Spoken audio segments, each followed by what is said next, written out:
Okay, next up, binary multiplication. Let's lay out the various rules. 0 times 0, 0 times 1, and 1 times 1.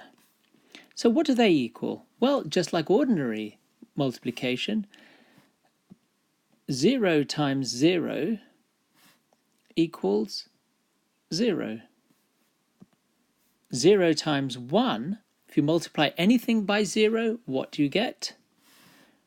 0. And finally, if you multiply 1 times 1, which you know is a standard multiplication, you get 1. So what you find about binary multiplication, although binary multiplication is very, very powerful and in computer systems plays a very big role and can get very complicated in the way that you interpret and use it later on, the actual mathematics and the numbers are quite simple. So let's do an example. So here's my example. Let's change the color. Here's my example. 1 times 1 0.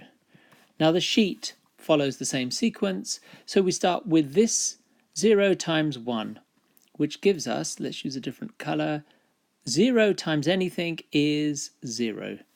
Then we move to 0 times 1, and we write the result here. Now I'm doing this, spelling this out just to make this absolutely clear. It's just like normal multiplication. So 0 times 1, and the result of that is 0, because anything multiplied by 0 is 0. Then we move to this column here, and we multiply each of these one at a time, and we write the results here, just as you would normally. So we're 1 times 1, and let's change the color, choose a green. So 1 times 1 equals 1. Then we ask 1 times 1, and we shift the result to here. 1 times 1 is 1. And then finally, we take that and we add this together. 0, let's draw that. 0 plus 0, there's nothing there, will give us 0. Next column, 0 plus 1, gives us 1. Next column, nothing, or 0 plus 1, gives us 1.